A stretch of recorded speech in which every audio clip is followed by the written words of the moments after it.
Meus irmãos, graça e paz. Amém. Tudo bem com vocês? Amém. Que felicidade estar com vocês.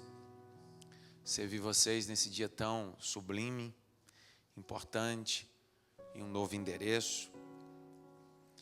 Crendo em Deus que nós somos movidos pela graça e pela bondade de Deus e por isso Deus decidiu trazê-los até aqui, encabeçados pela vida do pastor Enéas, pastora Fernanda. Um casal que Deus me deu como presente. Eles estiveram conosco na nossa caravana para Israel também, em uma imersão. E há algum tempo o Senhor nos deu como presente para caminharmos juntos. Como o pastor Enéas disse, no antigo endereço eu não consegui estar. Não foi falta de desejo, mas falta de logística, falta de algumas demandas. Mas aprove Deus preparar hoje. E aí quando eu venho acompanhado, bem acompanhado. Primeiro pela minha esposa, diante de todas as dificuldades e demandas que eu tenho, ela tem, mas de vez em quando ela consegue dentro da agenda dela. Então minha tribo ficou lá nos ensaios por ali, e aí eu trouxe ela hoje para estar comigo, e é sempre bom estar acompanhado dela. Eu solicitei a IMAF Music, parte deles, hoje é sexta-feira, e é um feriado, e eles me atenderam e vieram estar comigo celebrando essa inauguração. Louvar a Deus pela vida deles também. O Wagner está ali com o seu pastor. Fique em pé, pastorzão. Fique em pé, pastor Wagner também. Tem mais gente aí com vocês? Fique em pé, os irmãos. A igreja desses príncipes de Deus ficam aí, ó. Todos eles são uma igreja relevante, importante. Fica ali no Prestes Maia. Todas as terças-feiras estão lá celebrando conosco também. E que bom que vocês vieram adorar a Deus com a gente hoje. Eu queria que a igreja aplaudisse Jesus pela vida deles. Deus abençoe vocês. Podem se sentar. Estou vendo o Vitor ali também. Estou vendo, tem um povo aí da cidade de Maf que reside. Eu estou muito em casa aqui em Guaianazes. Sabe por quê? Vou te falar por quê. O Hospital Geral fica aqui perto, não fica? Jardim de São Paulo aqui perto, né? Hospital Geral de Guaianazes. Vocês sabem que há quase 18 anos atrás eu estava cumprindo uma agenda na região e naquela feita minha esposa Alba estava grávida de 9 meses. Eu atendi um compromisso, depois do compromisso deixei ela, passamos no hospital para ver as dores e o médico disse: sua filha vai nascer, corre em casa. Na época eu morava em São Miguel Paulista, que é aqui perto. Então, o tempo que eu fui em São Miguel pegar a roupa, quando eu voltei, a Agatha nasceu no Hospital Geral de Guaianazes. Então, ela é daqui da região. Então, estou muito em casa. Amém? E eu queria te convidar a abrir a Bíblia, por favor. Atos, capítulo de número 16. Atos 16. Atos 16.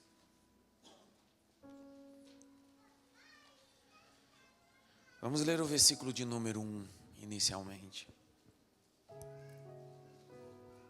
eu descobri há muito tempo que a beleza do Evangelho é entender que a multiforme graça se manifesta, não é uni, é multi. E dentro dessa multiforme graça, cada um fala de um jeito, cada um expõe de um jeito, e a beleza do Evangelho está aí. Tem gente que grita um pouco mais, tem gente que fala um pouco mais manso, tem gente que conversa. Eu tenho o maior sonho de um dia ser um pregador evangelista. Pregador que... Só que eu só consigo conversar a Bíblia. Então, preciso que você tenha um pouco de paciência comigo. A gente vai conversando. Sabe aquele carro Gol antigo? A álcool? Que é difícil pegar? Então, a gente vai esquentando. Quem sabe até o final dá para dar uns 2 terra. Se não der, a gente fica conversando a Bíblia e já é suficiente, ela tem poder de nos libertar. Diga glória a Deus. Olhe para o texto, capítulo 16. Cadê outro microfone? Vou pedir para a Tati me ajudar a ler. Tem outro microfone sem fio? Tem ou não? Não tem? Lê você mesmo, Luiz. Lê você mesmo. O Mateus fez a voz dele, fez a voz... Mateus fez 2 vozes hoje, cara, na música. Parabéns. Você vai tocar baixo e vai ler. O texto está ali, tá? Presta atenção. Aqui é responsabilidade, aqui é baixo. 16:1, lê aí. Chegou a Derbe. Calma. O bom da vida é que uma hora você chega.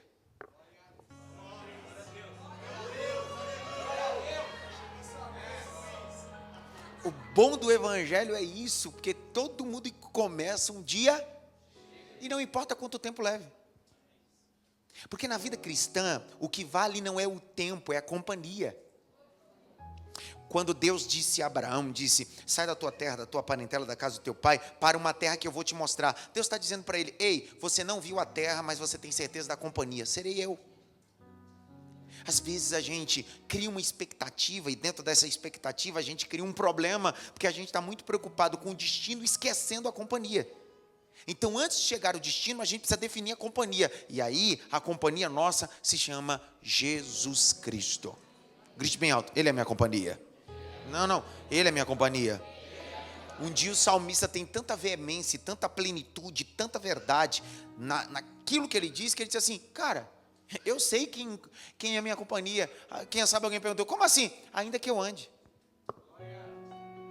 pelo vale da sombra da morte, eu não temo mal algum. Aí alguém diz, por quê? Porque eu sei quem estás comigo.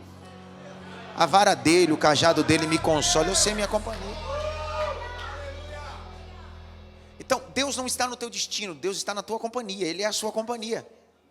Grite bem alto, Deus é a minha companhia. Grite bem alto, chegou. Pega na mão de alguém, você vai chegar, você vai chegar. Vai chegar.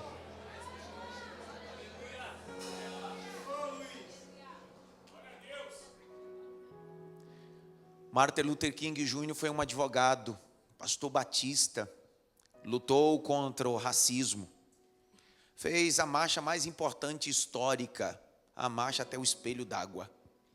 Seu mais sublime discurso foi naquele dia, com o título I Have a Dream, eu tenho um sonho. Uma das coisas que Martin Luther King dizia era o seguinte, o indivíduo tem duas possibilidades de chegar ao destino. Quantas possibilidades? Quatro, recapitulando. Ele dizia, o indivíduo tem 4 possibilidades de chegar ao destino, 4. Ele dizia, o indivíduo só pode chegar ao destino, ou voando, ou correndo, ou andando, ou rastejando. Aí Martin Luther King disse assim, resumidamente, não importa se você está vivendo uma época de voar, de correr, de andar, ou de rastejar, o importante é que você chega. Nem todo mundo aqui está voando, pessoal. Nem todo mundo aqui está correndo. Nem todo mundo aqui está andando. Tem muita gente rastejando. E eu sou um deles. Mas o importante é que a gente chega. Importante que a gente chega. A gente chega como uma mulher que estava cascavelando, com hemorragia há 12 anos, enfraquecida, sem dinheiro. Mas mesmo assim ela chegou à fonte que se chama Jesus Cristo. A gente chega. Grite bem alto, eu vou chegar. Mais alto, eu vou chegar. E o chegar aqui não é meritocracia, não é mérito nosso. Nós vamos chegar porque a graça de dele vai nos ajudar, a misericórdia dele vai nos ajudar. José só chegou ao propósito porque Deus era com ele. Você chega. Continua a leitura. Chegou a Derbe e depois a Listra, onde vivia um discípulo chamado Timóteo. Espera. Percebeu o texto? Você percebeu o detalhe do texto? Não, né? Sua cara já disse, não percebi. E está tudo bem não perceber, porque a gente não é obrigado a perceber tudo. Mas agora você vai perceber. Olha o texto. Dentro de uma crítica textual, esse texto deveria estar escrito assim, e então Timóteo, discípulo. Só que o texto está dizendo, o discípulo Timóteo. Porque o que vale mais na vida deste homem não é o seu nome, é a sua missão. A palavra discípulo é uma palavra grega, significa matetes, aprendiz. E Paulo encontra um homem que é aprendiz por eternidade. Não importa o nome que ele tenha, ele sabe que nasceu para aprender. E uma das características do cristianismo é o que Jesus se revela. Aprendei de mim que sou manso e humilde de coração. Todas as vezes que a gente cria um bloqueio de aprender, a gente deixa de ser discípulo. Ninguém fala nada comigo. Sabe, pessoal, existe um efeito. Em 96, 2 pesquisadores foram dar o diagnóstico de um camarada que passou limão na face, na mão, achando que com essa técnica ia se esconder das pessoas. Foi preso num banco. Quando prenderam ele, disseram bem, esse camarada, antes de ser bandido, ele é doido. Porque ele estava gritando, dizendo bem assim, como é que vocês me veem? Aí os policiais disseram, simples, a gente está te vendo. Eu passei limão no meu rosto, passei limão na minha mão. Chamaram 2 especialistas. Depois de uma sessão com eles, conversando, batendo papo, os 2 especialistas que eram psicanalistas e psicólogos, saíram e disseram assim, esse camarada sofre de um distúrbio. Qual é o distúrbio? Efeito Dunning-Kruger. Dunning e Kruger era o sobrenome desses 2.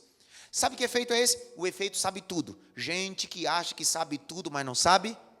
E todo indivíduo que acha que sabe tudo não aprende nada e passa a vida toda como ignorante, sem gozar da oportunidade de aprender de Deus. Ei, irmão, não é porque você está aqui que isso te faz alguém discípulo.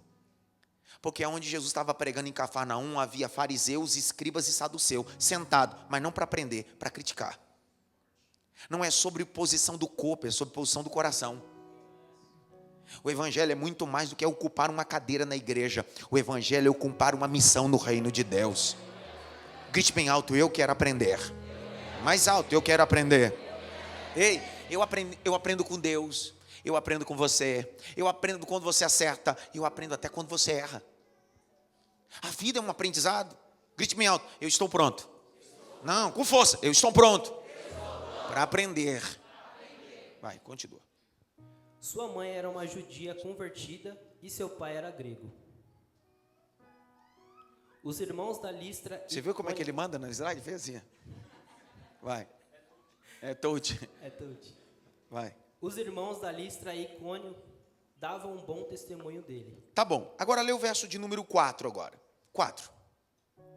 Nas cidades por onde passavam, transmitiam as decisões tomadas pelos apóstolos e presbíteros em Jerusalém, para que fossem obedecidas. Vai. Assim as igrejas eram fortalecidas na fé. Para. As igrejas eram fortalecidas aonde? Presta atenção. Então o combustível da igreja não é estrutura nem infraestrutura, é a fé em Jesus. Não. Vou de novo. Pessoal, nossa igreja aqui estava em um outro endereço. Nossa igreja agora transicionou. Tem uma estrutura, uma infraestrutura maravilhosa. Só que o que vai manter essa igreja não é uma projeção, não é a sonorização. O que mantém essa igreja como igreja é a fé em Jesus Cristo. Se nós fizermos um casamento entre estrutura, infraestrutura e fé em Cristo, estouramos. Vou de novo. Eu usei uma linguagem bem popular. Ei, se nós fizermos um casamento entre estrutura, infraestrutura e a fé em Jesus Cristo, o culto é para Ele, o louvor é para Ele, as almas são para Ele, tudo é para Ele. Ei, você sabe que fé é um verbo passivo, crer é um verbo ativo. Fé é agir sem ver, crer é agindo tendo a identidade daquilo que eu já vi. É completamente a perna esquerda e perna direita. Se fé é um verbo passivo e crer é um verbo ativo, na fé eu caminho sem ver, mas quando eu creio, eu vejo o que Deus vai fazer. Não entenderam nada? A palavra fé é uma palavra hebraica, emuná. Emuná significa fidelidade. Então quando eu tenho fé em alguma coisa, eu sei porque aquela coisa é fiel a mim. Entenderam nada? Não fala da minha fidelidade, fala da fidelidade daquele quem eu creio. E a nossa fé não está numa coisa, a nossa fé não está numa divindade pequena, a nossa fé está naquele que criou céus, terra, Deus Todo-Poderoso.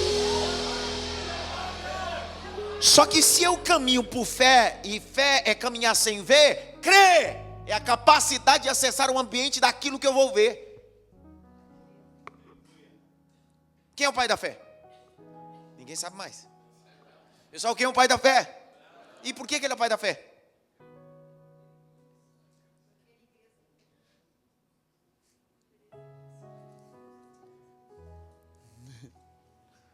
Capítulo 12 do Gênesis, verso 1, o texto diz: e disse Deus a Abraão, sai da tua terra, da tua parentela, da casa do teu pai. Deus não está aparecendo para ele, Deus está falando. Ele saiu sem ver Deus, saiu sem ver a terra. Que raiva que me dá. Presta atenção. Fé é caminhar sem ver, mas é certeza. Quando você abre o Gênesis 12, 1, ele está saindo da parentela, da casa do pai, Saindo da terra, ele só está saindo porque ele está ouvindo uma voz. Só que a voz está dizendo: você sai, eu mostro a terra. Você sai, você me vê. Se não der glória agora, você vai ver. Capítulo 12, verso 7. E quando Abraão saiu, apareceu o Senhor a Abraão. Fé é tomar decisão. Crer é ver a decisão que eu tomei em Deus. Vocês ouviram o que os pastores disseram aqui? Eles disseram bem assim: nós tínhamos uma palavra que mudaríamos. Isso é o quê? Fé. Isso é o quê? Vamos lá. Isso é o quê? De novo, isso é o quê?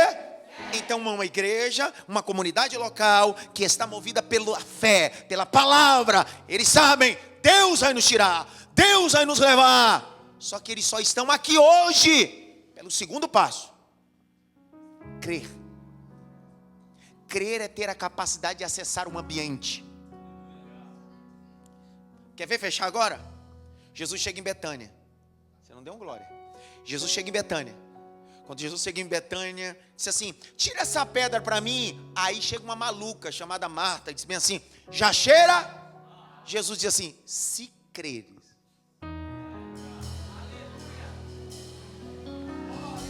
Se creres, verás a glória de Deus. Fé é caminhar sem ver. Crer é ter a capacidade de ver o que Deus prometeu para você. Levante a mão direita assim bem alto. Bate pelo menos em 3 mãos assim: fé e crê na tua vida. Fé e crê na tua vida. Fé e crê na tua vida. Fé e crê. E eu termino. Termina ou não? Eu vi esse casal chique aqui, alunos do ITEPA também. Casal de pastores estão aqui conosco hoje. Volte lá para o texto, a gente estava lendo Atos. Esse rapaz está projetando, é bom ele, né? Eu vou falando, ele já vai pôr no texto. Eu gostei dele. Estou me sentindo em casa aqui hoje. Vai, lê. Assim as igrejas eram fortalecidas na fé e cresciam em número cada dia. Presta atenção nisso. O importante aqui não é o número de pessoas, é a fé que manifesta o número. Porque está cheio de igreja, cheio de pessoas vazias. Então não é sobre a quantidade, é que o resultado que foi dado não foi a partir do número, foi a partir da fé em Jesus Cristo. Um planta, outro rega, mas quem dá o crescimento? Deus. E quando ele dá o crescimento, ele não incha, ele cresce. Inchaço é doença, crescimento é saudável.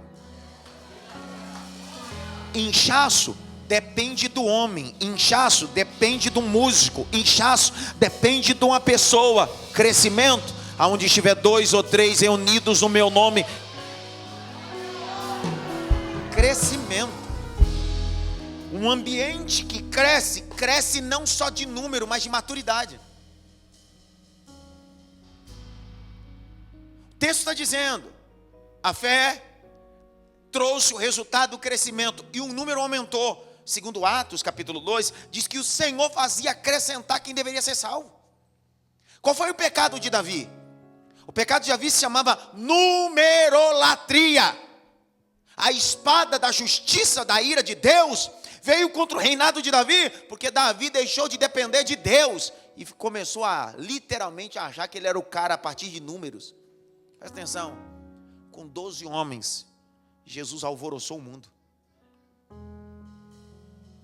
Com Misael, Ananias, Azarias e Daniel na Babilônia, os 4 alvoroçaram a Mesopotâmia antiga. No Egito, um José só trouxe bênção para todo o Egito. Nunca foi sobre um número, foi sempre a fé naquele que é Deus do número. Continua. Eu já estou pregando, porque a pessoa acha que eu vou ler, depois eu vou voltar. Eu não estou fazendo isso mais não. Eu já estou lendo, já estou pregando. Aí eu pensei que ele ia ler para depois voltar para pregar. Não, já estou pregando. Vai. Paulo e seus companheiros viajaram pela região da Frígia e da Galácia, tendo sido impedidos pelo Espírito Santo de pregar a palavra na província Está, pois, agora o céu em crise. Olha para cá. Está, pois, o céu agora em crise, em divergência. Grite bem alto, divergência. Porque Paulo está querendo ir pregar, sim ou não? E o Espírito está dizendo o quê? Não é para ir pregar. Mas peraí, Jesus disse o quê? Os dois devem estar brigados. Jesus deve estar brigado com o Espírito Santo. Porque enquanto Jesus decide por todo mundo ir pregar o Evangelho, Paulo está indo pregar e o Espírito está dizendo assim, não! Uma das coisas que a gente precisa definir é o seguinte: o Espírito Santo não é maior e nem menor. É coigual e coeterno, com o Pai e com o Filho. Não está, pois, o céu em crise. A crise está em Paulo. Porque a obra não é de Paulo, a obra é do céu.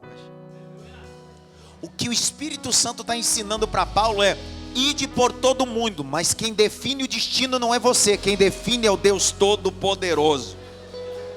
Ei, não confunda. Eu não confundo o Evangelho, a igreja, com a minha escola, com a editora que eu tenho, com os meus negócios. Lá quem define sou eu. Reino de Deus, eu só executo o que Deus manda. Sabe qual é o nosso problema? A gente começa a misturar as coisas e achando que a nossa vida secular é o reino de Deus. São duas coisas distintas. Na minha vida eu mando. No reino de Deus eu só obedeço.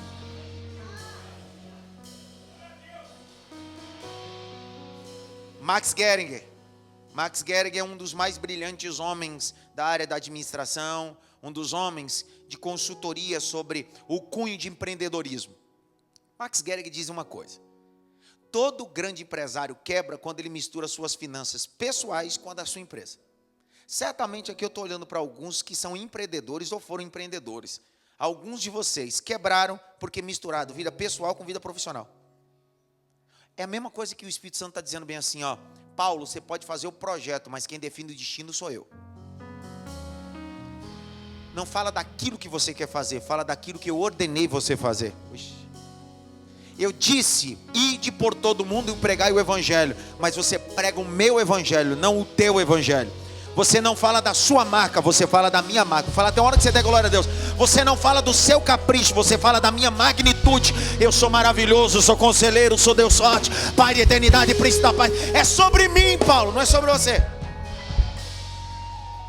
Tem um detalhe importante, dá um glória. Glória. Um detalhe importante. Se você voltar alguns capítulos, se você for lá no capítulo 13, você está vendo que Paulo está na igreja de Antioquia. A igreja de Antioquia orava e jejuava. E o Espírito Santo falou. Grite bem alto, oração. E jejum. O Espírito falou. Não, repete, vai. Oração. Jejum. O Espírito falou. O Espírito Santo disse assim: separai para mim Paulo e Barnabé para uma obra que eu tenho chamado. Olha isso aqui, Leandro. Eu oro no presente, mas Deus responde a partir do meu futuro. Não entenderam não. Não entendeu? Vou explicar. Quando você ora no presente, almejando uma coisa que está onde?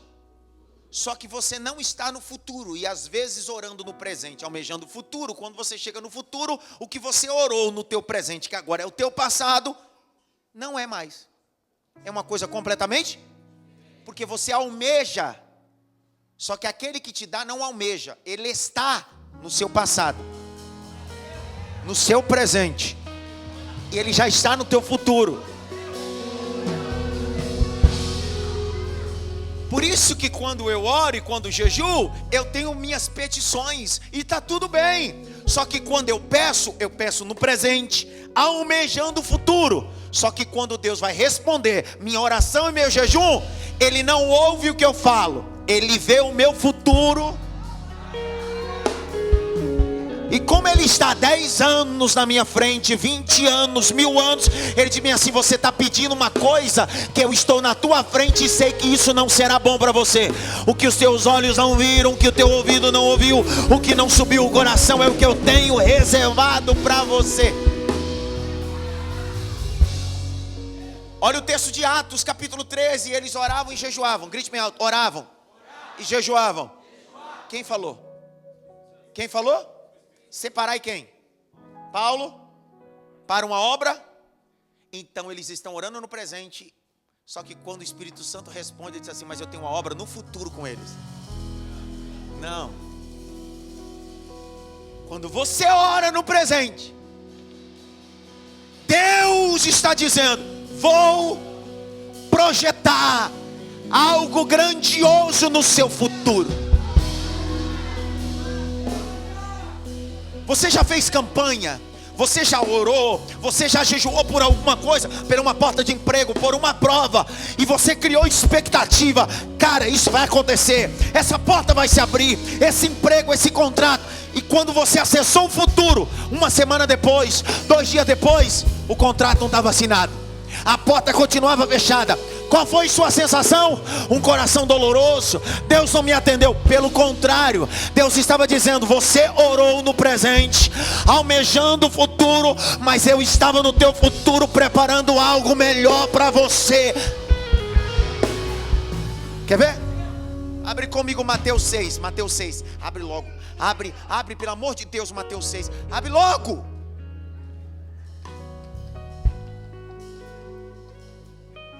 Verso 6. Voz de pregador, meu filho. Vai. Mas quando você orar... Para. Mas tá nervoso? Fica tranquilo. Eu também fico nervoso. Eu sou tímido, é assim mesmo. Mas quando você o quê? Oração não é um monólogo. Oração é um diálogo. O que Jesus faz a crítica em Mateus 6 é oração quando é um monólogo, é uma reza, vã repetições. Uma vã repetição não é um diálogo, é um monólogo.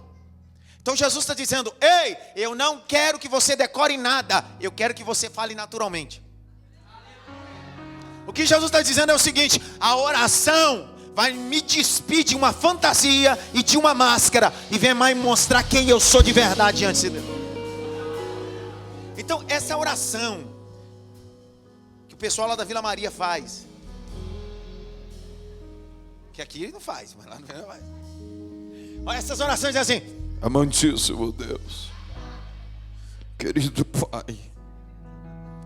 Não precisa mudar a voz, não precisa mudar a impostação vocal. E para de usar essa pelo beneplácito de tua graça.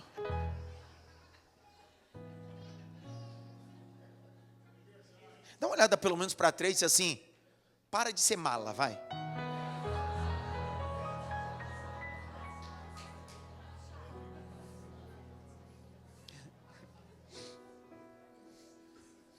A oração é nos despir do eu. Oração é rasgar o coração. Continua a leitura, vai. Mas quando você orar, vá para o seu quarto, feche a porta e ore ao seu pai. E agora? Que está em secreto. E agora? Então o seu pai que vê em secreto... Para! Você entrou no quarto, fechou a porta e está fazendo o quê? Orando. Só que olha o texto: o teu pai que te vê.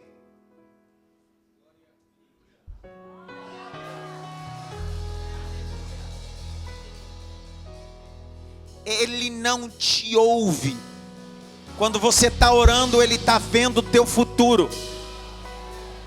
Só para você ver o finalzinho do versículo. Continua a leitura, vai ver se eles dão glória a Deus, vai. O recompensará. Recompensa está onde? Está no meu passado? A recompensa está onde? Está no meu presente? A recompensa está onde?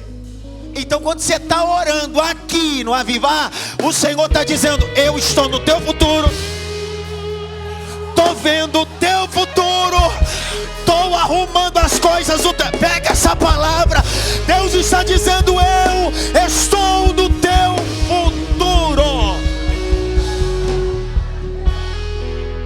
Diante desse texto, a gente cria maturidade para orar, sim ou não? A partir de agora, quando a gente for orar, a gente tem que orar assim: Senhor, eu estou pedindo isso, estou pedindo aquilo, Senhor, me ajuda nisso, me ajuda naquilo. Só que quando a gente vai finalizando a oração, a gente diz assim: mas que seja feita a tua. Então a oração do Pai Nosso, Mateus capítulo 6, esse é o ensinamento. Ele está dizendo: você não é proibido pedir, mas não se esqueça, eu nunca vou fazer o que você quer, porque você pede no presente almejando o futuro. Só que eu realizo do futuro para o seu presente. Olha o verso 18, capítulo 6, verso 18. A igreja de Antioquia fazia o quê? Orava e jejuava, sim ou não? Olha lá. Para que não pareça aos outros que você está jejuando, mas apenas a seu pai, quem vê em secreto, seu pai. Que vê. Então a oração ele vê. O jejum ele. Então por que você está fazendo live?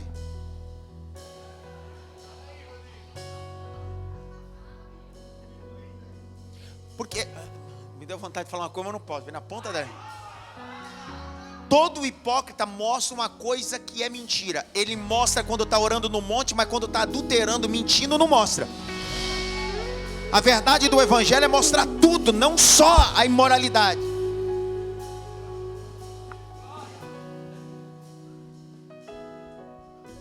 Por isso que o evangelho não é feito no público, o evangelho é feito no secreto. O resultado do evangelho no secreto manifesta o Deus no público. A sociedade não quer ver o tanto que você ora, a sociedade quer ver o tanto que você se parece com Deus. A sociedade não quer saber o tanto que você conhece sobre teologia, o tanto que você prega, o tanto que você canta. Para de babaquice, cara. A sociedade quer olhar para você e dizer assim: você é diferente, cara. Você compra, paga. Eu não sei o que você tem, você é sal da terra, luz do mundo, você é diferente. Levante a mão direita assim bem alto, grite bem alto: eu sou sal da terra e luz do mundo. Bate pelo menos em 3 mãos. É o que você é, é o que você é, é o que você é, é o que você é.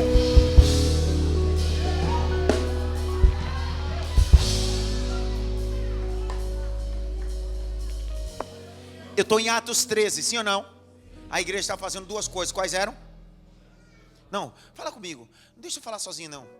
Vamos lá, eu estou em Atos 13, a igreja de Antioquia fazia 2 coisas, quais eram?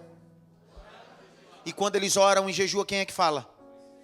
Sabe por que o Espírito Santo não fala mais? Não é porque ele não tem poder, porque ele tem todo o poder. É porque aonde a liberdade, o Espírito opera. E a liberdade está na capacidade de eu me esvaziar no meu jejum e depender dele na minha oração. Aí ele começa a dar direção para a nossa história. O Espírito Santo diz: separai Paulo e Barnabé para a obra que vos tenho chamado. Capítulo 13, eles vão para a primeira viagem missionária. Vão a Derbe, vão a Mícia, as regiões da Galácia. É a primeira viagem missionária. Só que nessa primeira viagem missionária, quem é a cabeça da caravana é Barnabé. Paulo está ali. Eles voltam. Vão fazer literalmente o escopo, o relatório dessa primeira viagem missionária. E quando eles estão voltando, eu estou no capítulo 15 agora de Atos. Quando eles voltam no capítulo 15 de Atos, eles agora estão planejando para ir para a segunda viagem missionária. Dentro dessa segunda viagem missionária, eles vão repassar em locais que eles já repassaram. Estiveram. Derbe, Listra.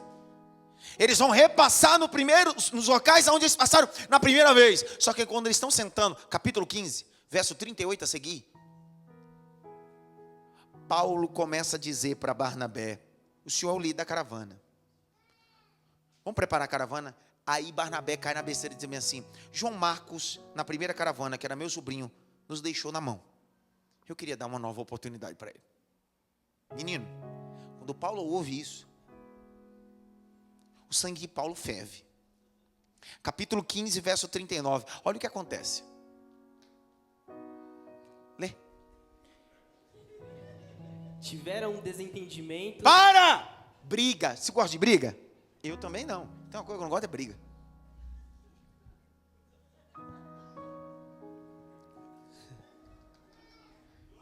Glória a Deus, né, pai?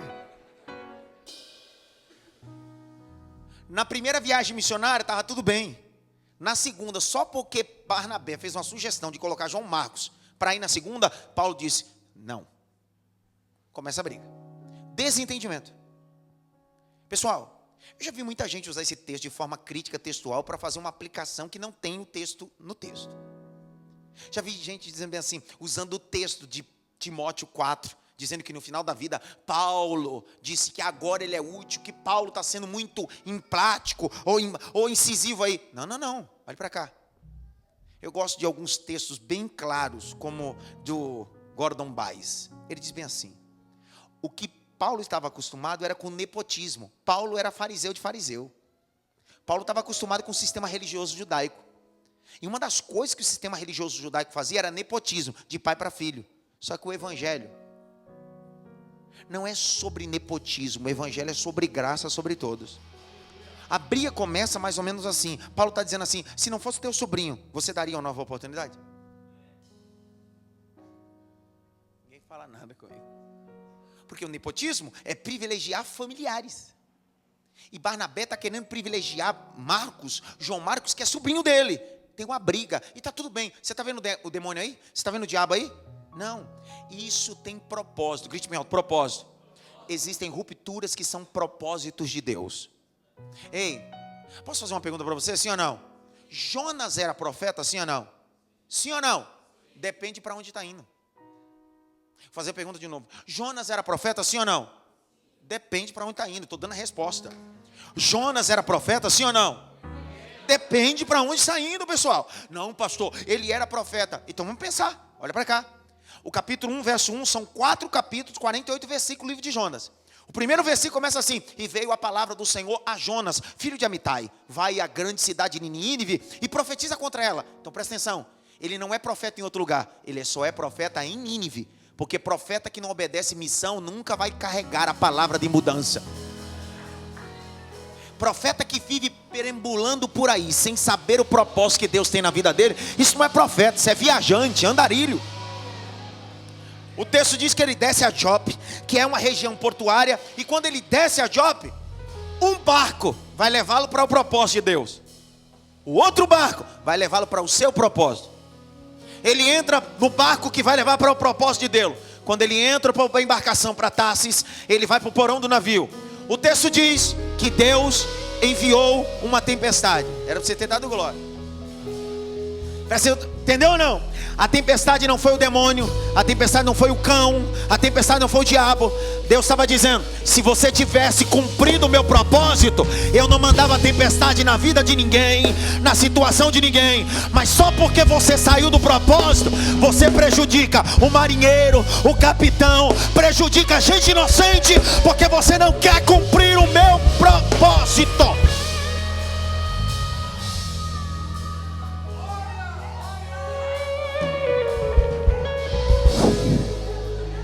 Levante as duas mãos para o alto. Eu senti o peso da palavra, o mais alto que você pode. Aramacanto rebácia. Feche os dois olhos. Igreja avivar. Pelo menos por 10 segundos abra a boca, diga glória. Deus está te colocando de volta no propósito. Deus está te trazendo de volta para o propósito. Eu sou o teu Deus.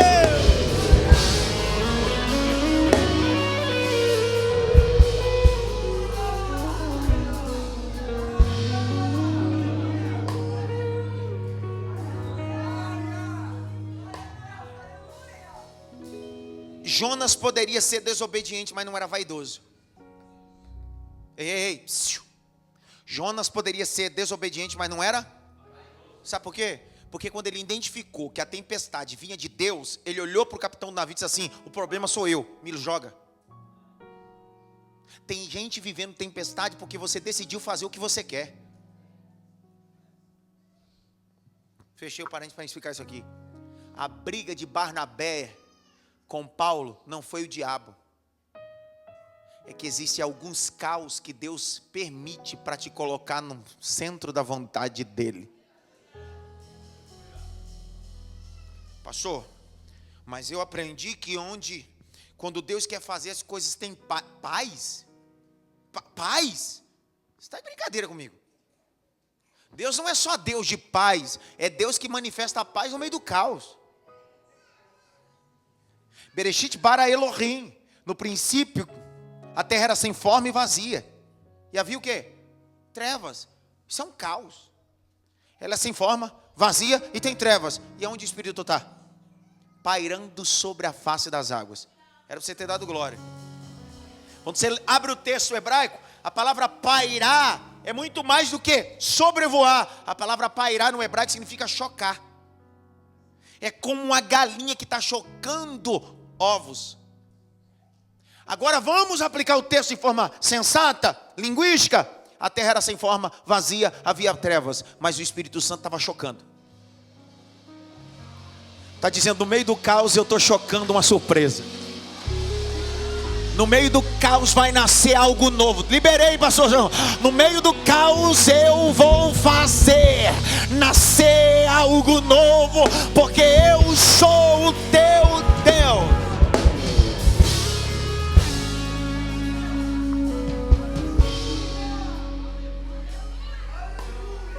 Grite bem alto. Paulo, Barnabé brigaram. Olha o texto. Paulo pegou João Marcos e disse assim: vou para Chipre. Paulo ficou? Paulo ficou? Fala comigo, não deixa eu falar sozinho. Paulo ficou? Sozinho. Parece que o mundo desmoronou. Pessoal, se você olhar o capítulo 13, ele estava na igreja de Antioquia. Se você olhar o capítulo 13, é o Espírito Santo que prepara a primeira caravana encabeçada por Barnabé. Ele vai para o campo missionário. Tem experiências maravilhosas. Volta, estão planejando a segunda. Só que agora tem uma desavença. E Paulo fica sozinho. Tem um problema da vida. Existem coisas que vão acontecer, que vão te deixar sozinho. Mas a decisão é sua. Continuar sozinho ou dar oportunidade para uma nova caravana.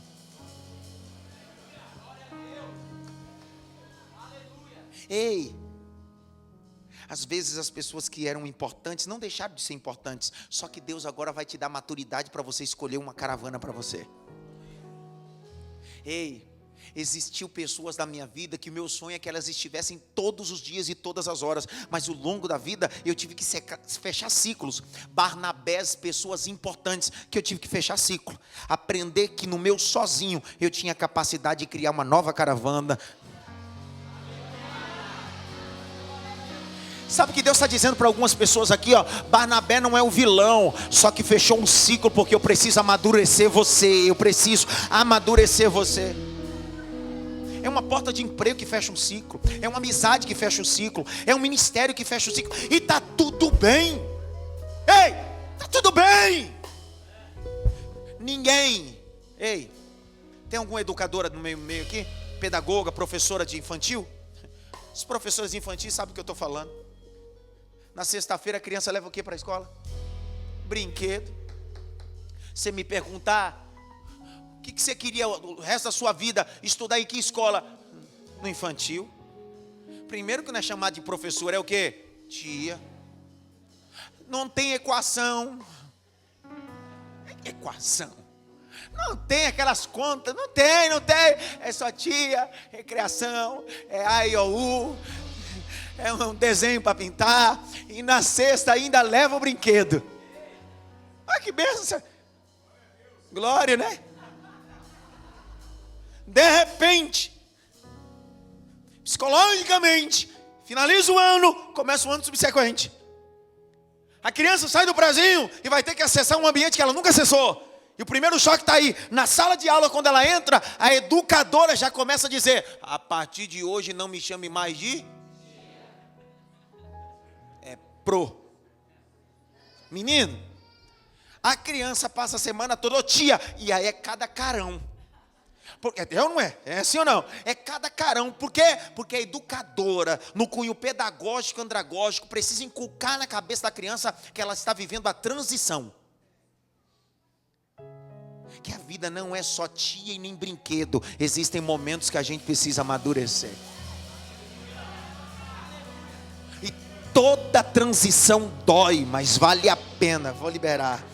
Toda transição dói, mas vale a pena. Cria em você resiliência, capacidade de suportar. Então me escute, por favor. Tudo que você viveu e tudo que você vai viver está preparando você para um propósito que Deus tem. Não hoje, mas no teu amanhã. Na primeira caravana, quem era o líder? Quem era o líder? Só que na segunda, quem vai liderar? E um líder não começa acompanhado, começa... Eu vi o meu Deus. Líder que não sabe administrar a solidão nunca vai liderar. Ei, é no mundo corporativo, é na igreja, é em casa. Ei, se você é o líder da sua casa, existem momentos que você precisa digerir a solidão. Olha para cá, vou dar um exemplo do cunho familiar para os sacerdotes do lar. Como assim, pastor? Sou casado com uma parceira, minha mulher é parceira, minha família é parceira. Mas existem momentos que você vai ter que tomar decisões sem falar com ninguém. Vai ter que desfrutar de uma liderança solitária. Quer ver? Deus manda Abraão sair da casa dele e diz para ele que ele será uma grande nação, sim ou não? Lá no capítulo 21 do Gênesis, Deus abre a madre de Sara e ela dá um filho chamado Isaac. Ele é velho e o ventre dela já era amortecido. No capítulo 22, Deus fala com Abraão: pega aquilo que eu te dei, tira da tua casa e leva no monte e mata. Abraão chegou para Sara e disse assim: meu bem, sabe o que é que Deus pediu para levar um menino para matar? Não foi assim? Não. Se ela conta para Sara, quem morre é Abraão.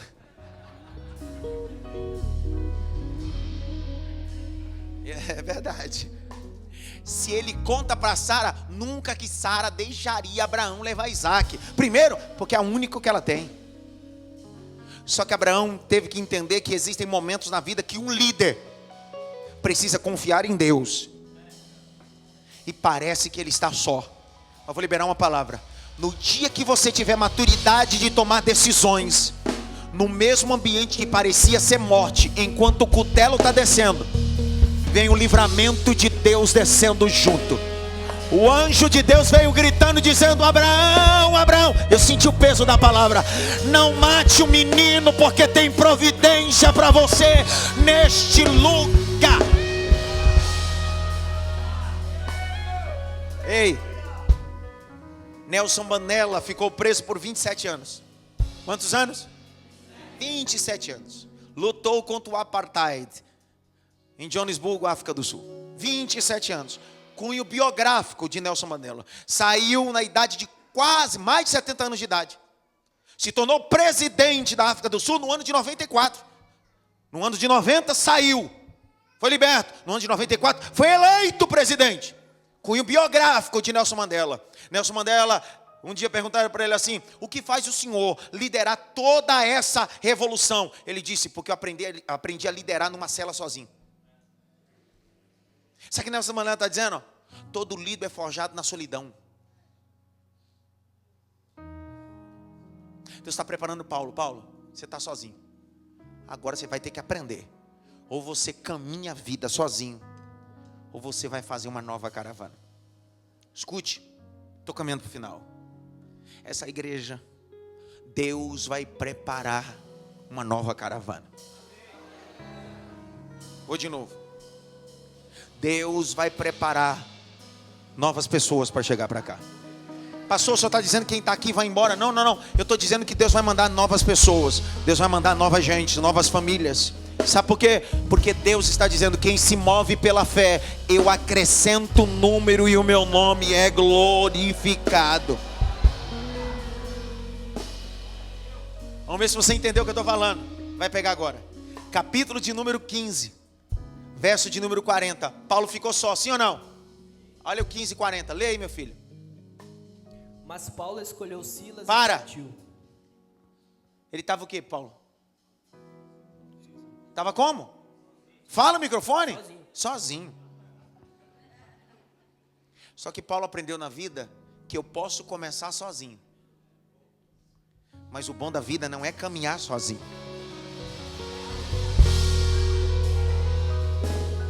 Paulo está dizendo bem assim: eu poderia ser vítima da solidão. Eu poderia me colocar como vítima dessa ruptura. Eu poderia me colocar como vítima dessa circunstância e dizer: ninguém me ama, ninguém gosta de mim, todo mundo me abandonou. Só que Paulo olha e diz bem assim: eu estou sozinho. Até agora Deus me deu maturidade de escolher gente para caminhar comigo. Porque, Paulo, eu estou em uma viagem, vou preparar uma nova caravana, porque eu sei em quem tenho crido. Apareceu um anjo para Paulo e disse: escolha Barnabé, escolha Silas. Não é assim? Paulo estava dormindo e teve uma visão de noite, sim ou não? Paulo entendeu que a liderança é feita de tomar decisões. Pare de terceirizar coisas que você precisa decidir. Um dia desse, alguém marcou um gabinete comigo e disse assim: pastor, eu não tomei a decisão ainda, porque enquanto eu não falasse com o senhor. Eu disse: crê em Deus, padre. Eu disse: o que é? Ela disse: pastor, eu não tomei a decisão porque eu precisava falar com o senhor. Até aí eu disse: mas sobre o que é? Pensei que ela queria um conselho, que eu pudesse ver com uma ótica e dar a ela um conselho para ela decidir. Aí ela me traz as duas situações assim: pastor, o que o senhor disser para mim fazer, eu faço. O que ela acabou de fazer? Terceirizou a decisão dela, colocou na minha conta, e se eu fosse menino ministerial, eu tomaria por ela. Se desse certo, bendito seja eu. Se desse errado, lascou eu. É isso. Eu olhei para ela e disse: você é bem cara de pau, né? Ela disse: por que, pastor? Quer dizer que tu quer tomar Coca ou Fanta? E quer que eu diga para você qual é a melhor, se é Coca ou Fanta? Ei, é você que precisa ter maturidade e decidir. Aí na sala, no gabinete, eu disse assim para ela: quer ver uma coisa? Me levantei, apaguei a luz do gabinete e deixei o gabinete totalmente escuro. E gritei para ela bem assim: ei, acende a luz. Ela disse: é sério? Eu disse: sério? Ela disse assim: eu não consigo enxergar, não dá para ver. Eu disse bem assim: você consegue enxergar. É só você memorizar o caminho que você veio, a porta onde fica e aonde fica o interruptor. Pode demorar, mas você encontra, e eu estou te esperando. Ela levantou, começou a usar o tato até chegar no interruptor e acendeu. Aí ela acendeu, eu olhei para ela e disse assim: pode descer o gabinete e ir embora. Eu não vou acender o interruptor que você precisa acender. Existem coisas que você precisa decidir na sua vida.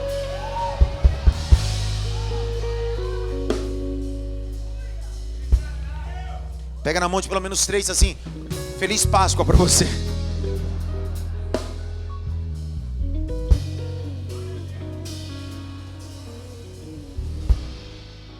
Escutar conselhos é diferente de alguém decidir por você. Tá claro o que eu estou falando, sim ou não? Ei, escutar conselho de pessoas experientes é legal. Agora o problema é alguém decidir por você. O que Deus está dizendo para Paulo é: Paulo, ficou sozinho? Aprenda a decidir. Como que eu decido? Eu não vou falar para você quem vai nessa caravana. Você tem que aprender a escolher. Quem não escolhe, não pode chegar. Ei, qual foi o critério que Paulo utilizou para escolher Barnabé? Para escolher Silas? Olha para cá. Paulo tinha vivido a maior ruptura da vida dele. A ruptura com Barnabé. Barnabé foi um pai para ele. Barnabé foi um mentor, foi um discipulador dele. Foi alguém que apresentou ele para o ministério. E agora Barnabé saiu e deixou ele só. Ele disse assim: mas só que a vida continua. A viagem continua. Aí ele disse assim: eu vou escolher Silas. É um Malafaia? Esse aqui não. Silas não era, estava aqui. Hoje Silas Malafaia é o nosso tempo. É outro Silas aqui. Qual foi o critério que Paulo utilizou? Olha o capítulo 15, verso 32. Põe na tela, 15 e 32. Só a primeira parte. Lê com força, aquela voz de pregador, vai. Judas e Silas, que eram profetas. Para. Silas era o quê? Profeta. E profeta fala o quê? Fala o que vê? Fala o que acha? Profeta fala o que Deus manda. E o profeta sempre fala o futuro.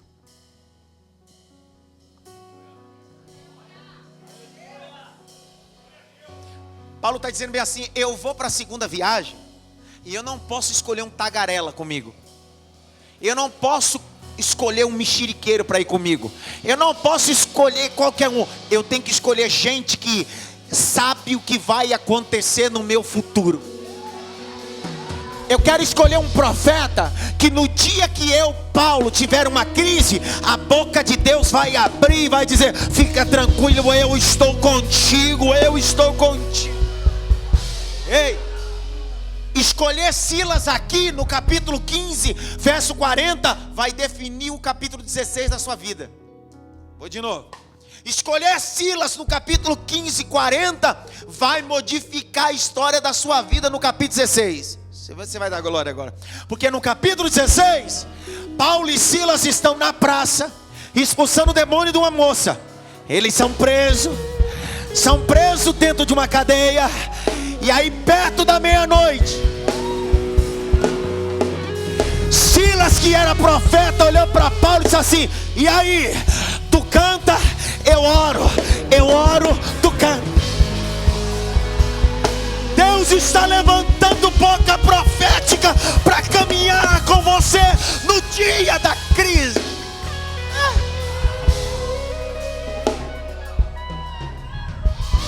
Posso falar uma coisa? Sim ou não? Não tenha, por favor. Aqui às vezes o temperamento colérico e sanguíneo é às vezes constatado pelo fleumático e pelo melancólico, um tanto quanto ou agressivo, ou grosseiro, ou soberbo. Só que não, é pelo nosso temperamento. Então não tenha a minha fala como grosseira, nem como soberba, mas na minha mesa senta quem eu quero. Meu WhatsApp só tem quem eu quero, e eu só respondo quem eu quero, e só chamo de amigo quem eu quero. Você pode viver atrás de mim, só aceito na minha vida quem eu quero, porque quem estabeleceu os critérios de caminhar comigo fui eu. Então eu sei para onde eu estou indo, e eu não quero qualquer um na minha mesa, não quero qualquer um. Se para você isso é ser grosseiro e soberbo, continua aceitando qualquer um na tua vida e vê onde você vai chegar.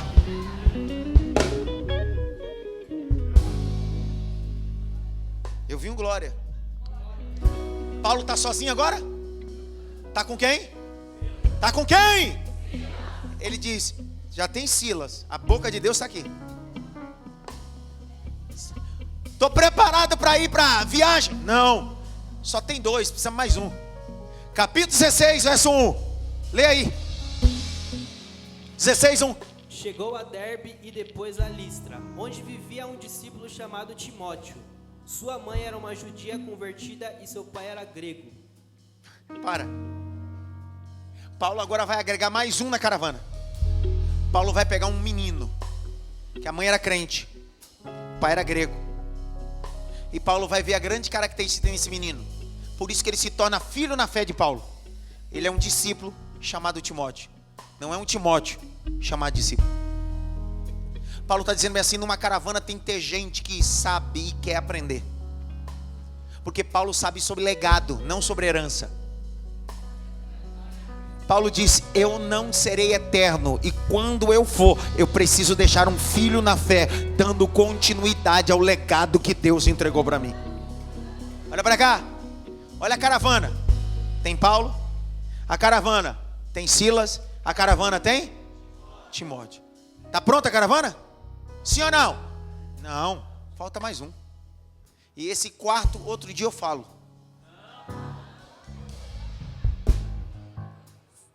Outro dia ou agora?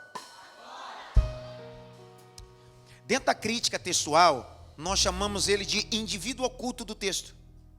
O que é um indivíduo oculto?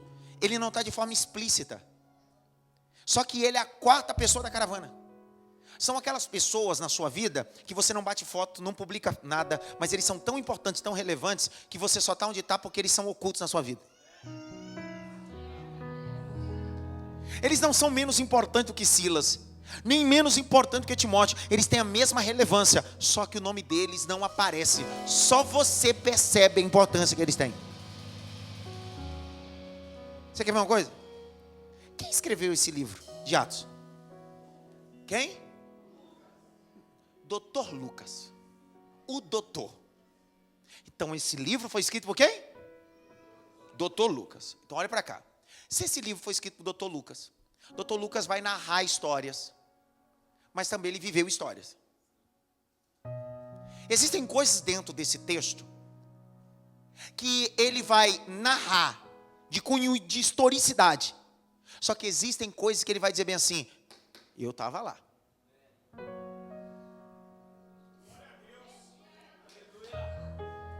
Como assim? Olha o capítulo 16. Verso de número 9 até o 11. Vai. Durante a noite, Paulo teve uma visão, na qual um homem da Macedônia estava em pé e lhe suplicava: passe à Macedônia e ajude-nos. Sei.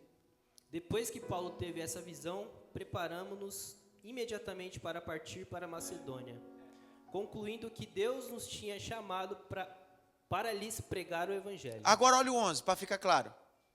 Partindo a Troade, navegamos direta... Fomos ou navegamos? Navegamos. Em algumas vertentes está escrito, fomos. Nessa NVI, navegamos. Quem é que está escrevendo o texto? Se é uma narrativa, Lucas deveria, e navegaram. Ou foram. Só que o texto é a autoria de Lucas, ele está dizendo, fomos. Navegamos. Se você ler o texto apressadamente, você só vai ver um Paulo, só vai ver um Silas, só vai ver um Timóteo. Só que quando você olha a crítica textual e vê o autor do texto, que é Lucas, ele está dizendo, ei, eu não estou narrando uma coisa que eu ouvi falar, eu estou narrando uma coisa que eu fazia parte. Vou de novo. Eu não estou falando de uma coisa que alguém me contou. Ele está dizendo, pega papel, pega pena, pega tinta. Nós navegamos, nós fomos. Eu estava junto dessa história. Ei, Enéas, Fernanda, escute o que eu vou dizer aqui, ó. Uma igreja local é formada por esses 4 personagens. Toda igreja local tem um Paulo, é a liderança. Toda igreja local tem um Silas, são os ministérios da igreja. Toda igreja local tem os seus Timóteos, que são os futuros ministérios da igreja. Mas toda igreja local tem os Lucas, que enquanto você está aqui, eles estão na salinha, estão nos bastidores, está lá na sonoplastia, está na mídia.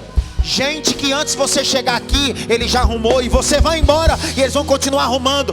E às vezes o nome dele não aparece na tela, não aparece na foto, mas o Senhor está dizendo, eu tenho visto tudo, eu tenho visto tudo.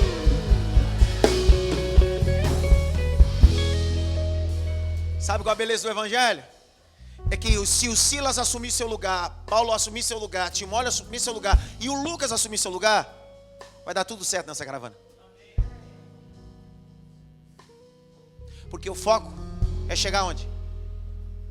Em Filipos. E quem está levando? Agora olha para cá, capítulo 16. Deus permite Paulo fazer a caravana, sim ou não? Só que Deus vai dizer assim, você tem liberdade de fazer a caravana, mas não tem liberdade de decidir o destino. Vou de novo. Ele tem a liberdade de fazer o grupo, a caravana, só que ele não tem liberdade de decidir aonde será ou para onde irá essa caravana. Ele quer ir para a Ásia, o Espírito diz? Não. Ele quer ir para a Bitínia, o Espírito diz? Aí no capítulo 16, verso 9, e de noite, Paulo teve uma visão. Era um varão macedônico, que estava na cidade de Filipos, uma cidade grega, colônia romana, fundada por Alexandre o Grande, 300 anos antes de Cristo. Colocou o nome da cidade de Filipos em homenagem ao pai de Alexandre o Grande, que era Filipos. Tem um homem da Macedônia, balançando e diz assim, atravessa e vem nos ajudar. Paulo fundou 3 igrejas na Macedônia. 3, a igreja de Filipos, a igreja de Bereia e a igreja de Tessalônica. Paulo queria ir para a Bitínia, Paulo queria ir para a Ásia, só que o Espírito está dizendo assim, não é sobre aonde você quer ir, é sobre aonde eu tenho um propósito, aonde sobre eu tenho um propósito. Paulo acorda, capítulo 16, verso 10. Paulo entendeu que era uma chamada de Deus, pegou a caravana e disse, vambora, vambora. Para onde? Deus acabou de nos dar um novo endereço, é uma nova identidade, um novo propósito. Estou liberando essa palavra. Mas vocês estão mudando, estamos mudando sim. Nós não estamos indo mais para a Ásia, estamos indo para a Macedônia, aonde Deus tem um propósito. Escute, dia 30 de abril desse mês agora eu vou completar 22 anos de ministério. Desses 22 anos, 20 deles dedicados ao ministério pastoral local. 17 desses 22, a última igreja que eu pastoreio. Se tem uma coisa que eu sei falar, é de igreja local. E eu preciso que você entenda, membro dessa igreja. Quando você começar a perceber que as coisas estão mudando, é que mudou mesmo. É que não dá para ter a mesma mentalidade, a mesma operacional de uma igreja que funcionava numa garagem para uma igreja que funciona aqui. É normal. Ei, você lembra quando você vivia num come e cozinha? Você mudou para uma casa maior, aumenta as despesas, aumenta o trabalho, aumenta a logística. Tem que mudar mesmo. A gente pode mudar o endereço, só que a gente não muda a mensagem. Vou de novo. A gente pode mudar o endereço, pode pintar a parede, pode colocar um telão de LED, pode colocar tudo, mas a mensagem continua sendo a mesma. A mensagem é bíblica. A mensagem é bíblica.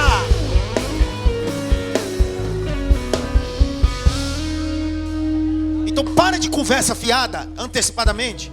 Para de conversa fiada. Quando começar dizendo assim: mudou, hein? Antes era assim, hein? Antes era assado.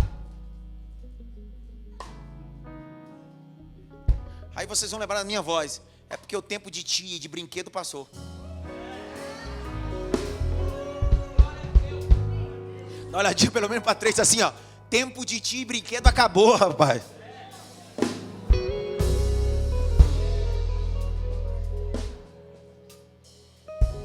Quem é que escreveu esse livro? Quem? Quem? Doutor Lucas. Respeita ele, que não qualquer Lucas não. É o doutor, é o doctor. Capítulo 16, verso 13. Vai acontecer uma loucura. É dia de sábado, Shabat, ainda que seja um território grego, colônia romana, tem um grupo de pessoas que tem um segmento judaico. Qual é o foco de Paulo? Começando pregando sobre aqueles, apresentando Cristo ao berço judaico. Paulo vai na beira de um rio, tem um bando de mulheres batendo roupa em cima de uma pedra. Bem nordestina aquela coisa. Pá! Paulo chega e começa a pregar o evangelho. Grite bem alto: pregar o evangelho. Mais alto: pregar o evangelho. Aí a Bíblia diz que uma mulher que estava ali, Deus abriu seu coração. Ela aceita o evangelho de Jesus e a igreja na Macedônia começa a funcionar na casa de quem? Dela. Quem é o autor do livro? Lucas. Lucas é o autor. De repente, Lucas vai registrar um detalhe, porque se Lucas não tivesse lá no capítulo 16, quando Paulo quis ir para a Ásia, ele diria assim: não tem relevância dizer de onde é essa mulher. Só que Lucas está dizendo: eu vou registrar para que o povo entenda que propósito acompanha excelência. Capítulo 16, já sei. 13, por favor, 13.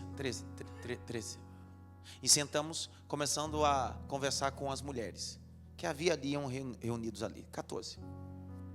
Mas uma delas, que ouviu, era uma mulher temente a Deus. Chamada o quê? Vendedora? De tecido, de púrpura. De que cidade? Olhe para cá. Quem está escrevendo esse texto? Para que dizer de onde a mulher é? Se o foco é alguém que aceitou, já falou o nome dela, já deu uma informação relevante, sim ou não? Só que o doutor Lucas vem assim: eu vou pôr essa informação, porque numa sexta-feira esse povo vai descobrir que eu sou Deus de propósito. Qual foi o primeiro lugar que Paulo quis ir? Para onde, pessoal? Ásia, sim ou não? O que o Espírito Santo diz para ele? Não. Só que o Espírito Santo diz para ele assim: você vai para Macedônia, é Europa. Quando ele chega na Europa, a primeira pessoa que se converter, o nome dela é Lídia, vendedora de púrpura da cidade Tiatira. É uma cidade que ficava na Ásia Menor.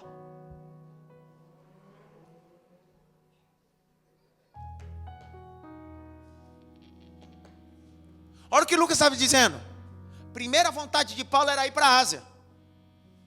Mas como ele cumpriu a vontade de Deus, ele foi para Filipos. Deus trouxe a Ásia para ele, para que o meu nome seja glorificado.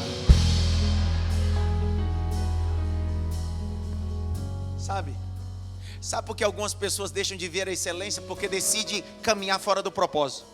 Porque quando você estiver dentro do propósito, não é você que corre atrás de sinal, é os sinais que virão até ti, para a glória do nome de Jesus.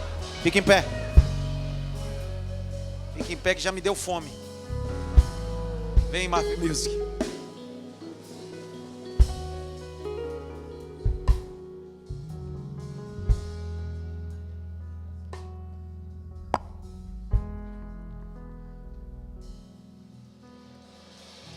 Grite bem alto, eu quero. Não, diga, eu quero viver os propósitos de Deus. Posso fazer uma pergunta para vocês, sim ou não? Jonas era profeta, sim ou não? Agora depende. Depende do quê? O local aonde Deus estabeleceu ele. Será que o lugar onde você está é o lugar que Deus determinou? Ou você está relutando e brigando com Deus para Deus fazer a sua vontade? Ei, para de causar tempestade na vida de inocente. Para de causar. Você não deveria se chamar profeta, é nuvem de tempestade. Você não percebeu que a coisa não vai? E não é por causa do ambiente, é porque você não combina com esse ambiente. Porque Deus te chamou para um propósito. Um propósito. Curva a cabeça. Me escute que eu preciso falar. Que Deus abra a tua visão essa noite. Que Deus te dê visões, como deu a Paulo. Que você abra a visão e veja. Além da tua vontade tem um propósito. Além do teu desejo tem um propósito. 2024 será um ano onde Deus está preparando um castelo. Deus está movendo a rainha Vasti só para introduzir você, Esther. Deus está movendo o castelo Assuero, Vasti, e dizendo: tem uma moça chamada Radassa Esther que precisa sentar no trono e cumprir o meu propósito.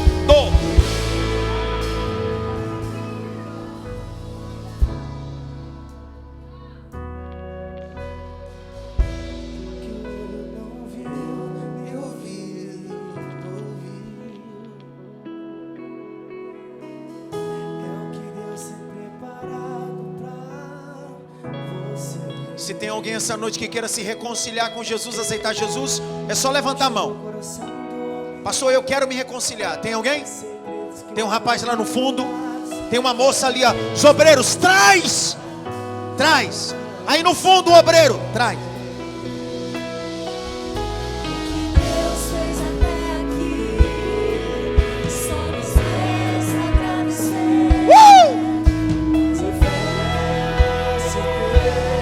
Vem! Fique do lado dela. Seu lugar é do lado dela. Isso.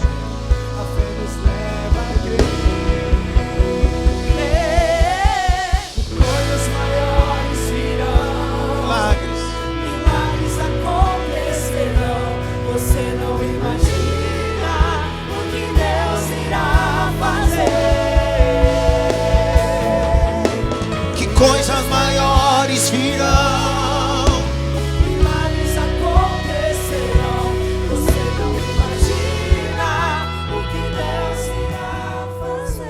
Tem mais alguém?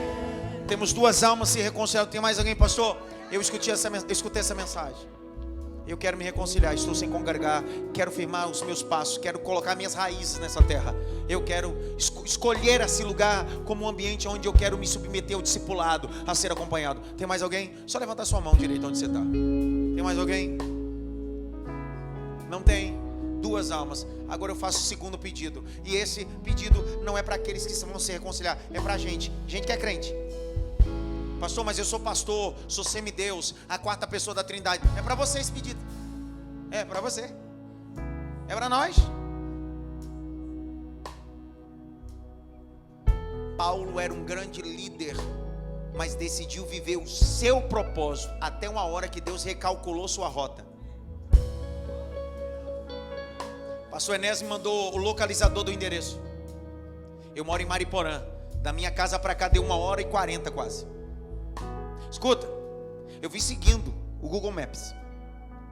Se por acaso eu errasse a entrada, o que a plataforma faria? Recalcularia o quê? Mas ele só recalcula a rota se eu coloquei um destino. Gente que não coloca destino, ele não recalcula. Ei, o problema da vida é que a gente vai caminhando sem destino algum, sem propósito algum. Para onde você vai? Sei lá. Só que aparece João Batista no deserto e ele vem com a mensagem em hebraico que é assim, ó: Teshuvá. Teshuvá em hebraico significa recalcular a rota. Arrependimento. Deus não espera que a gente seja perfeito, mas Deus espera que a gente tenha uma rota, tenha um destino. E o destino não é o inferno, o destino é o céu. O destino não é o seu propósito, é o propósito de Deus. O que é que Deus fez na vida de Paulo? Recalculou o quê? A rota. O que é que Deus fez na vida de Jonas? Fez o quê? Ei, você pode ser um Paulo, pode ser um Jonas, mas precisa recalcular a rota hoje. Quem é você, como Paulo e como Jonas, que precisa recalcular a rota? Sai do teu lugar, vem até a frente, eu queria orar por você. Vem logo, canta! Coisas maiores irão, milagres acontecerão. Vem! Você não imagina o que Deus irá fazer. Coisas maiores irão, milagres. milagres acontecerão. Você não imagina o que Deus irá fazer. Ainda dá tempo de você sair como líder, como obreiro, como pai, como mãe, recalcular rotas. Você sabe que a Bíblia diz em Gênesis 4 que o Senhor disse: Caim, tu vais caminhar de forma errante. Você sabe o que é caminhar de forma errante? Sem destino. Chega de caminhar sem destino, pessoal. Chega de fazer só a sua vontade. Meu sonho era cantar. Eu não sei porque eles riram, não entendi. Meu sonho era cantar. Só que eu decidi viver a vontade de Deus, não a minha vontade. Tem gente brigando com Deus, querendo ser o que Deus nunca vai fazer na sua vida. Então Deus está dizendo hoje, recalculando rota. Vou te dar mais uma oportunidade para mim orar. Sai do teu lugar. Vamos. E coisas maiores irão, milagres acontecerão. Você não imagina o que Deus irá fazer. Coisas maiores virão, Milagres acontecerão. você não imagina o que Deus irá fazer. Pode o fruto da videira mentir, ou o justo predicar o pão. Mesmo assim, Eu confiarei em ti. Pode o fruto da oliveira mentir, ou o justo mendigar o pão. mesmo assim, eu confiarei em ti. Pastor Enéas, Deus recalculou tua rota. Tu era um baterista e ruim ainda, cara. Deus disse: eu vou curar os ouvidos do meu povo. Vou tirar a baqueta da mão dele e vou dar um microfone para ele pregar o evangelho de Jesus. Recalculou. Veja a beleza do evangelho de Deus. Às vezes a gente passa a vida toda querendo ser o que Deus não tem para nós. É muito mais. Fecha os olhos, deixa eu orar. Pai, eu quero te dar graça, te bendizer por essas almas que se reconciliam. Essa moça, esse rapaz que firma os seus pés deles na graça, firma a mão deles na misericórdia, põe a mão deles, Senhor, na excelência. Eu abençoo eles. Digo que aonde abundou o pecado, superabundou a graça.